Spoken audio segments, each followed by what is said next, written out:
ভারতবর্ষ পাকিস্তানের ভেতরে আক্রমণ করে ঠিক কতটা ক্ষয়ক্ষতি করেছে সেই প্রশ্নের জবাব পাওয়ার জন্য অনেকেই চুপচাপ বসে রয়েছে এবং একই সঙ্গে পাকিস্তানের তরফ থেকে পাকিস্তানের সরকার, পাকিস্তান সেনাবাহিনী তারা চাইছে যেন কোনোভাবেই বাইরে তথ্য প্রকাশ না পায় এবং তারা এটা চেষ্টা করছে যে পাকিস্তানে কোনো ক্ষয়ক্ষতি তেমন ভাবে হয়নি, এটাই তারা বিশ্বের সামনে রাখার চেষ্টা করছে।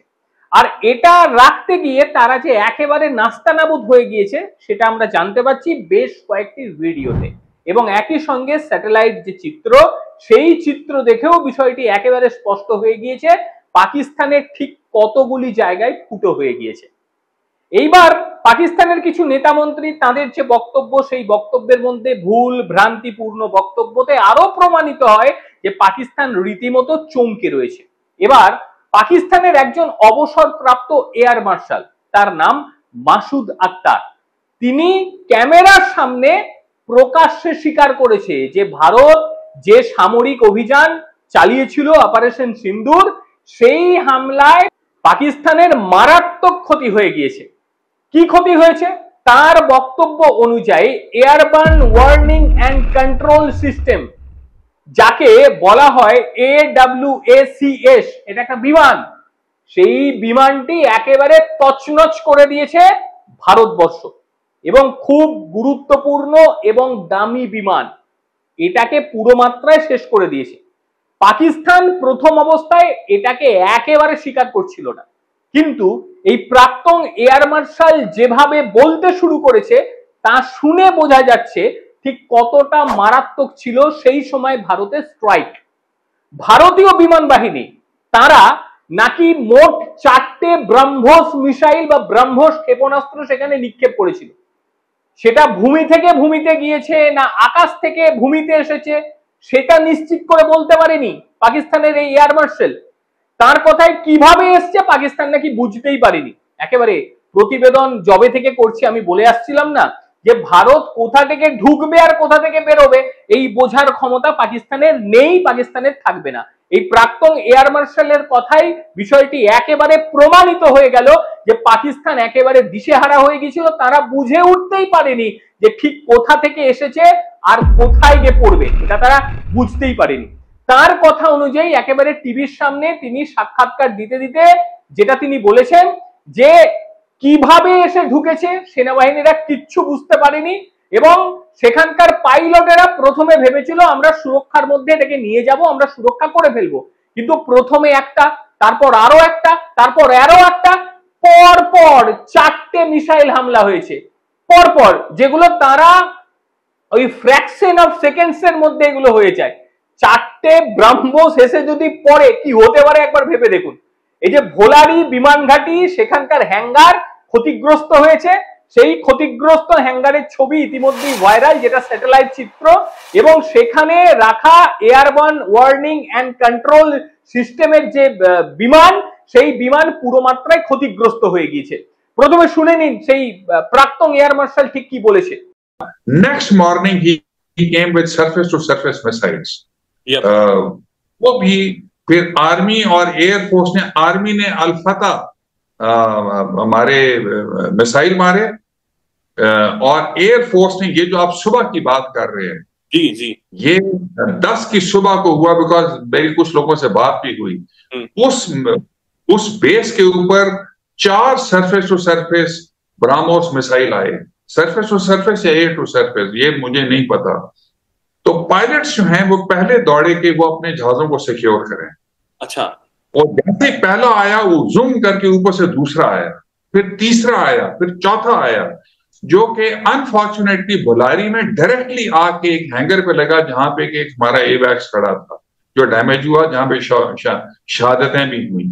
अब ये প্রাক্তন এয়ার মার্শালের কথা তো আমরা শুনলাম এবং তার কথা শোনার পরে একটা কথাই বলতে হবে, সেই সময় ভারতবর্ষ পাকিস্তানের ভেতরে ঠিক কি রুদ্রমূর্তি দেখিয়েছিল তার কথাটি বিষয়টি একেবারে স্পষ্ট।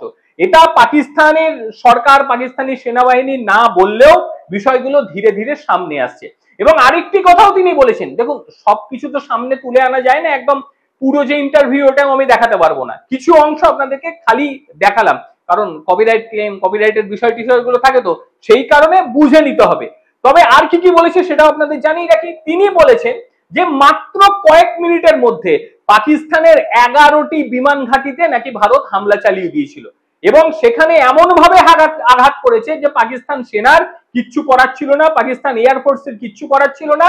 এবং প্রথমেই ভারতীয়রা যেটা করেছিল সেটা হচ্ছে মানে ভারতীয় এয়ার ডিফেন্স এতটাই স্ট্রং আর ভারতীয় এয়ারফোর্স এতটাই স্ট্রং যে পাকিস্তানের প্রতিরক্ষা ব্যবস্থাগুলি বা প্রতিরক্ষা স্থাপনাগুলিকে প্রথমেই আক্রমণের শিকার করে দেয় তারা।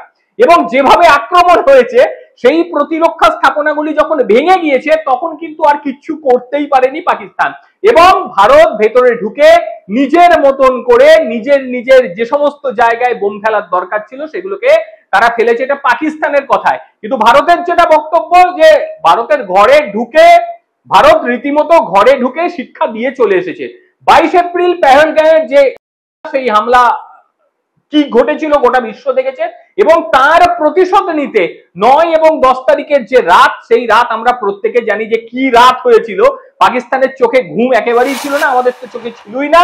সেই এবং 9 এবং 10-এর রাতে অপারেশন সিন্ধু যখন চলছে তখন ভারতীয় বিমান চালকেরা একেবারে পাকিস্তানের ভেতরের দিকে ঢুকে গিয়ে, এটা পাকিস্তানের কথায়, সেখানে রফিক, রহিম, এয়ার খান সহ পাকিস্তানের ভূখণ্ডে গভীরে অবস্থিত বেশ কিছু স্থাপনাগুলিকে একেবারে নির্ভুলভাবে নিশানা করে ফেলেছে। নির্ভুল নিশানা তো হবেই, কারণ ভারতবর্ষ নির্ভুল নিশানার বাইরে যায় না। ব্রাহ্মস যদি প্রয়োগ হয়ে থাকে তাহলে 99% এইরকমই হয়, 99.99% মানে একেবারে নির্ভুল। সেই নির্ভুলতার সঙ্গে গিয়ে সেখানে কিন্তু পড়ে গিয়েছে এবং সেখানকার যে সমস্ত রাডার ছিল সেই রাডার সাইট নষ্ট করে দিয়েছে, কমান্ড সেন্টার নষ্ট করে দিয়েছে, গোলা বারুদের ডিপো, সেই গোলা বারুদের ডিপো পুরো মাত্রায় নষ্ট হয়েছে, কিন্তু পাকিস্তান সেটা স্বীকার করেনি। শুধুমাত্র ধুঁয়ো এটাই দেখতে পাওয়া গিয়েছে। আর কি যে করে দিয়েছে ভারতবর্ষ সেখানে গিয়ে, যে কারণে ওই পারমাণবিক হুমকি টুমকি দেওয়া এখন পেছন থেকে বেরিয়ে গিয়েছে অত্যাধিক গ্যাস হয়ে যাওয়ার কারণে। তাদের পক্ষে আর এগুলো কিছু করা সম্ভব নয়। একেবারে আক্তার বাবু যেভাবে ক্যামেরার সামনে বিষয়গুলোকে সামনে তুলে ধরেছেন তাতে এটাই বলা যায় যে উপযুক্ত জবাব কিন্তু পাকিস্তান পেয়ে গিয়েছে। এবার আরেকটা বিষয়, গতকাল একটা ভিডিও আমি করেছিলাম, আপনারা দেখেছিলেন, যে তুর্কিকে নিয়ে, যে তুর্কি কতটা সাহায্য ভারতবর্ষ করেছিল। এবারে আবারও গতকাল সেখানে ভালো রকম ভূমিকম্প হয়ে গিয়েছে, তারপরেও ভারতবর্ষ সাহায্যে যাবে কি যাবে না এটা তো আপনারা বুঝতেই পারছেন। তবে আমার যেটা মনে হয় এই জাতীয় দেশগুলোর থেকে যতটা দূরে থাকা যায় ততটাই কিন্তু ভালো। এদের সঙ্গে মানবতা দেখাতে গেলে একেবারে ক্ষতি কিন্তু আমাদেরই নিজেদের হবে। তবে পাকিস্তানের ক্ষয়ক্ষতির খবর সামনে চলে আসছে, প্রকাশ্যে চলে আসছে বিভিন্ন ছবি, বিভিন্ন প্রাক্তন সেখানকার সেনাকর্মী, সেনা অফিসার, সেনা জওয়ান তারা কিন্তু বিষয়গুলোকে সামনে বার করে দিচ্ছে।